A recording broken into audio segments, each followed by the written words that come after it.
What's back there? It's a private room, sir. It's not open tonight. But I just saw somebody go in there. Mulhaven's friend, Jimmy. That's a good one. What is he, a spy? Is there something back there a spy would want? I've been watching this door all night. There ain't nobody in there. He went through when you were talking to Mulhaven. Are you saying I haven't been doing my job? I'm sure you've been doing a fine job watching the door. Haven't seen it go anywhere all night. There is a man back there, and I've got to get him. Now, am I going to have to... To what? If you don't beat it, mister, I'll tell you what I'll do. I'll toss you out in your can.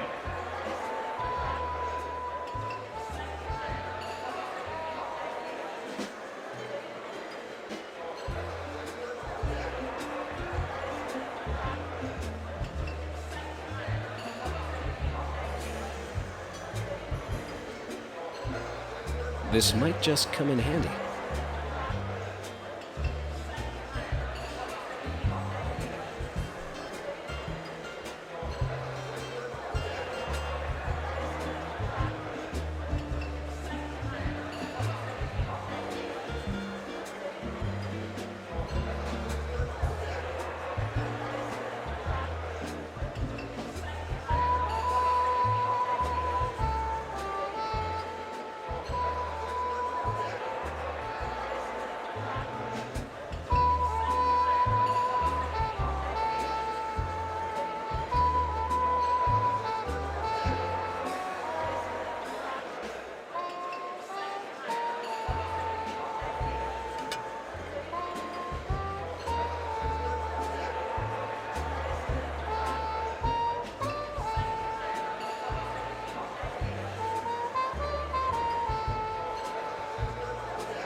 Good evening, ladies and gentlemen, and welcome to the gala premiere of The Raven Room. We hope you've been enjoying the festivities so far this evening.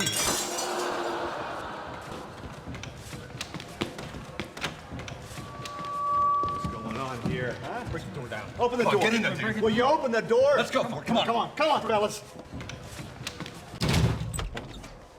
What are you doing back here? What's going on here? We caught this guy trespassed. Call for a squad car. Oh, shouldn't the Bureau handle this? We'll sort it all out later. Call for a squad car. All right, give us some room here. Let's go, people. This is official business. Come on, let's go.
This is my jurisdiction. It's a federal offense. It happened in city lines, you federal son of a bitch! Why, you provincial little... Elliot, help me out here. This isn't the place for this. Meet me in my office in an hour. I knew that Mr. Sullivan was going to be plenty sore with me for causing such a fuss at the Raven Room, but it was worth it. The next day I decided to avoid the office and give him a chance to cool down, while I headed off to Sunnyvale instead. Now that I had all three of his magic trinkets in hand, I was eager to see what Mr. Penske would do with them. Unfortunately, I never got the chance.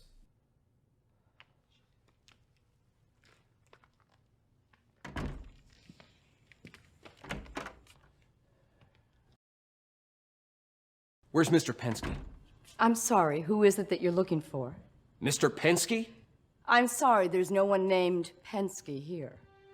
But he was just in here yesterday. You were there, I saw you. You must be mistaken, sir. This room has been unoccupied for some time. Are you sure you have the right place? But that's impossible. He was just here. I saw it. I saw it. I saw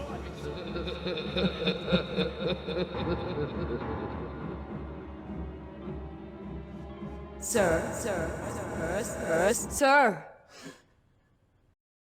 Are you all right, sir? You seem a little flushed. Perhaps I can find something to calm your nerves. No. No, thanks. I'll be just fine. My leads grew cold as the coming winter. I was still at a loss to explain Walter Penske's sudden disappearance, but at least the nightmares had stopped. Now I simply drifted in and out of a dreamless sleep. I lost all track of time, the result of too many restless nights that left me with little energy to uncover the secrets of the Brotherhood of Thule. How they were linked to the Torso Killer, I wasn't sure. 8 victims down, 1 to go, if this guy really was following the prophecy of the ritual. And afterwards, God only knows what might happen. Like the calm before the storm, I sensed that something big was waiting to happen. And somehow, I would be in the center of it all. Maybe this Madame Cassandra can explain to me what's been going on.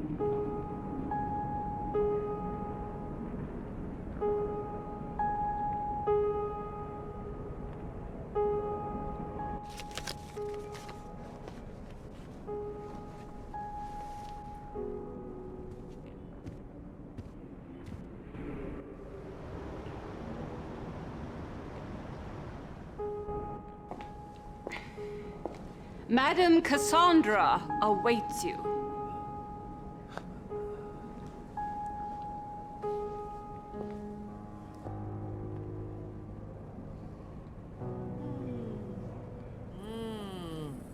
Something weighs heavy on your heart. What is it that is troubling you? Ow! Oh, your aura has been branded. What? Oh, your spirit. It carries a very dark cloud. Ma'am, I'm not following any of your Swami act. Can you speak to me in plain English? How about we start with why you sent me this?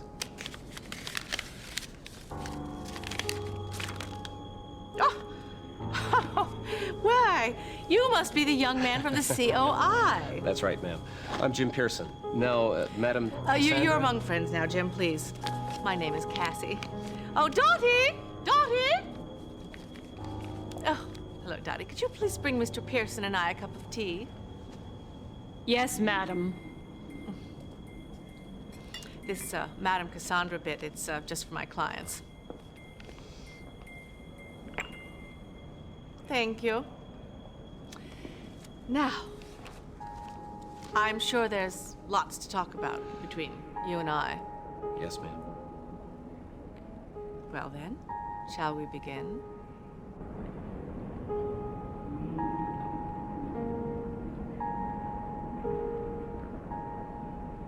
Have you heard from Mr. Penske? You mentioned in your letter that he'd been in touch with you. Just an odd little note with no return address. It only just arrived. It said if I were to receive this message, he would be out of reach for some time, and that I was to contact you immediately on a matter of utmost importance. He didn't mention what that matter was. How long ago was this? I only just received his letter. I wrote you straight away. Walter wouldn't have sent me that message without good reason. Are you and Mr. Penske very close to one another? Well, if anyone can be close to that stubborn old mule, I guess it's me. Well, I'm sure he's fine. Wherever he is. Mr. Penske was supposed to help me with something. Well, it may all sound a little strange. There's nothing strange under the sun. There are only small minds with small views of the world around us.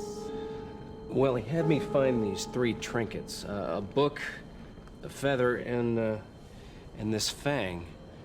There's some kind of magic charms that are supposed to... Well, they're to help me with some problems with these nightmares that I was having. He was going to show me how to use them. The darndest thing is, my nightmares have stopped. Only I hardly sleep at all now. The talismans are only temporary measures. Walter understood that. He should, after all. That's what I taught him. The problem is that your aura is still branded. You must be cleansed. I'm sorry, ma'am. Cassie, I just don't get what it is you're trying to tell me. That's okay, Jim. Let me try to explain this to you in layman's terms. Your spirit has an energy which someone like me, someone with a trained eye, can see. That energy glows with a white light. With you, I see a black shadow surrounding that light. Someone has tried to invade your spirit. Those nightmares are merely symptoms. Your subconscious mind is much more powerful. Whoa, you're losing me again. Someone is attacking you through your dreams. The 3 talismans are keeping them at bay, but that's only temporary. You must use them against your tormentor if you wish to be free. Okay. So how do I get this guy? It is dangerous, but you must stop them at the source. I don't care about the danger. I just want to get this guy. I can put you in a trance. You can travel to your dream state and face the source of your nightmares. No offense, ma'am, but this all sounds like a lot of hooey to me. Right. Is it any crazier than the nightmares that have plagued you already? I don't guess so. Shall we begin?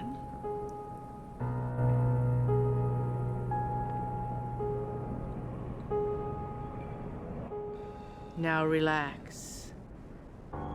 Concentrate on the locket. Block everything else out. Concentrate, concentrate, concentrate.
Thanks for your help.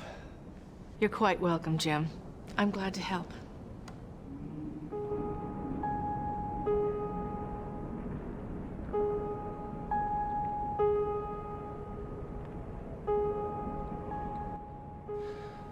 I was in this giant hall, and at the base of a throne, there was a pool, and around the edge of the pool were these little stones. And then when I placed one of those stones in the pool, I saw things. The stones are iconic. They are a representation or a symbol of a person. These icons allow you to see who they represent through your dreams.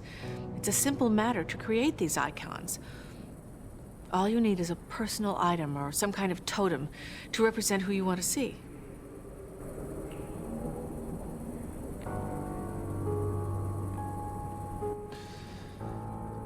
I saw myself in there. I was at this very table in a trance. You were by my side. Yes.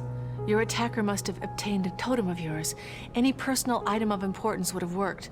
A lock of your hair, something you cared about deeply, like a family heirloom. My St. Christopher's medal. It's been missing. Yes, that certainly would have worked. Of course, you could turn the tables on him and see him in your dream if you had one of his totems. It would have to be something personal, something that was part of him, something that he uses regularly. If I knew who he was, I wouldn't need to see him in my dreams. I'd go straight after the son of a bitch. Excuse me, ma'am. It's quite all right, Jim. I've heard far worse. It's true, finding an appropriate totem won't be easy. It may aid you yet. All right. If I can find anything like that, I'll be sure to bring it to you.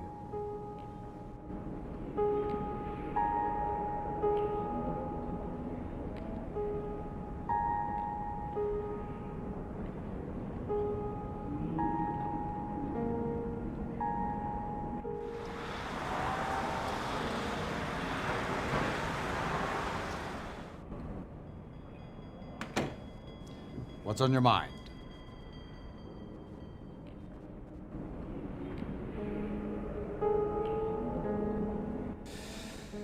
I know you're gonna think this is a little screwy, sir, but... well, I am convinced that there is a connection between this Brotherhood of Thule and the Torso killings. I'd say you'd lost your marbles, but I think I know you a little better than that. All the same, that's rather a large leap of logic, don't you think? What proof do you have? Nothing firm, maybe just a hunch. I'm gonna need something more solid than a hunch. Well, for starters, there's Lewis Fisher. We know he worked for this Brotherhood, and he was only killed after I got a hold of him at the Raven Room. Now, I think he was killed by this Brotherhood to keep him from talking, and they sent his head in a box to try to scare me away. But Detective Marillo is convinced that he was murdered by the Torso killer. That's a mighty big coincidence, don't you think? Go on. Well, here's the really screwy part. There's the Black Dahlia. The black what? Dahlia, sir, it's a rare gem. Legend has it that whoever has this thing will be granted great powers, but only after you give it a blood sacrifice of 9 victims. It's hoodoo nonsense, sir, but it must be pretty valuable. Because Von Hess was just a little too eager to get his hands on it. That's what got him into hot water at the Raven Room. What does this gemstone of yours have to do with the Raven Room? I think this Brotherhood uses the Raven Room as a front. And whoever's behind this society, he's the one with the Dahlia. That's what Von Hess was trying to get in the club's back room. Now let me see if I've got this straight. The Brotherhood of Thule uses the Raven Room as its front, and they have this magic gemstone the Nazis want? And, if I understand you correctly, the Torso killings are all on account of this Black Dahlia as well? I know it sounds half-baked. I don't think it's even made it into the oven, Mr. Pearson. Trust me on this one, sir. Please. I know I don't have any proof, but if I'm sure of anything, I'm sure of this. The Torso killer is connected to the Brotherhood of Thule, and all these murders are tied up somehow in this black gem of theirs.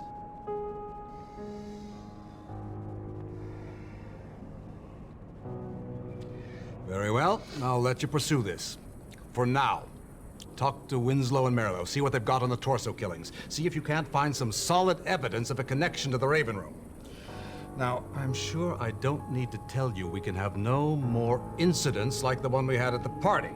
See if you can't handle this a little more delicately. Thank you, sir. You won't regret this. See that I don't, Mr. Pearson.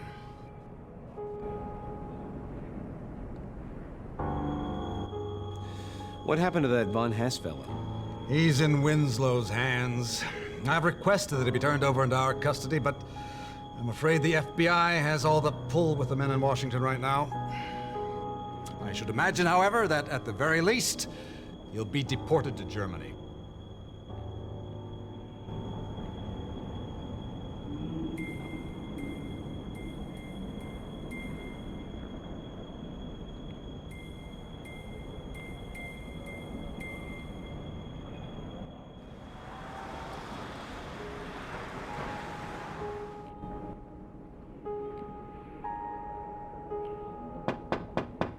Come in. What can I do for you, Pearson?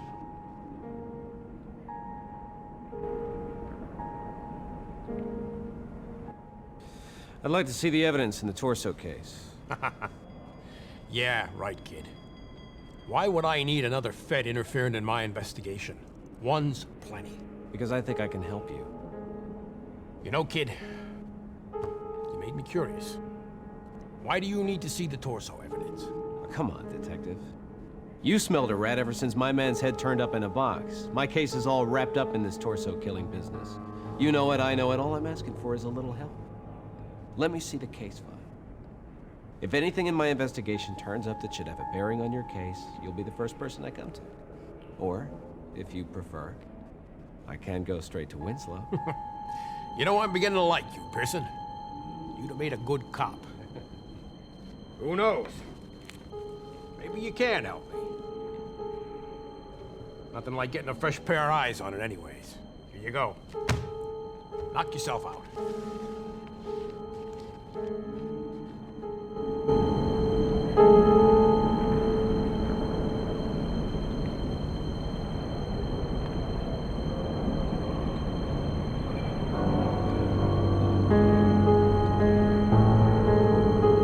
Have you found any similarities among the torso victims? Hard to tell what with the little bits left of them. Only stiff we positively identified other than your man was the killer's first victim, a kid named Angelo Santini. What do you make of that one? Kid was a street hustler, petty thief. At first we thought maybe he crossed the wrong man, but when the other bodies started popping up, we knew Santini wasn't a revenge killing. We don't have a whole lot else on him.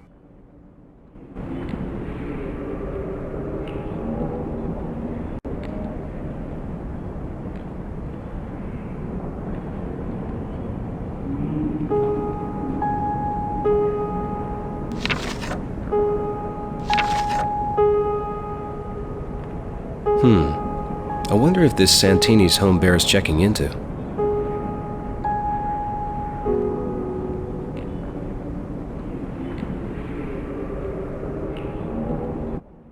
Any crime scenes bear checking into?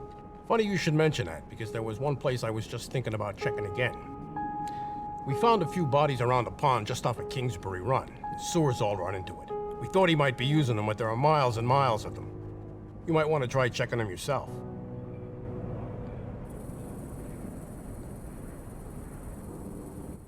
What about the newspapers? Damned if I know, kid. It's the strangest thing. The bodies came wrapped in them. Now, we thought he might be leaving behind a clue for us, but we haven't been able to figure out a pattern. Papers came from all sorts of different times, different places. Nothing sticks out. Maybe you can figure out a connection. I'll do my best.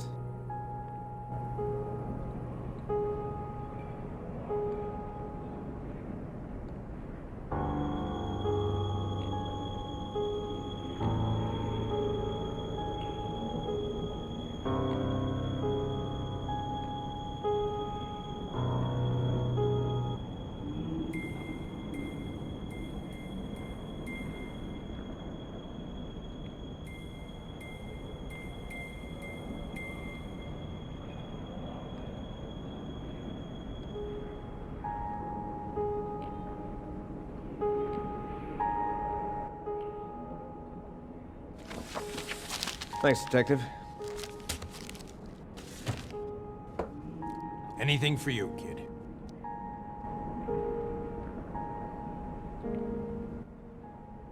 There was some ruckus with that Von Hess fella. Yeah. Funny how he just happened to get caught back there like that, huh? Yeah, it was funny that way. I got a little something for you. I don't know why I pocketed this, but I did. I got mad when Ness handed that crowd over to Winslow, so I kept it. This'll probably do you more good than it will me. I don't know what it is, but I saw the crowd drop it. He seemed plenty upset when he couldn't find it. Thanks, Detective. This might be a big help.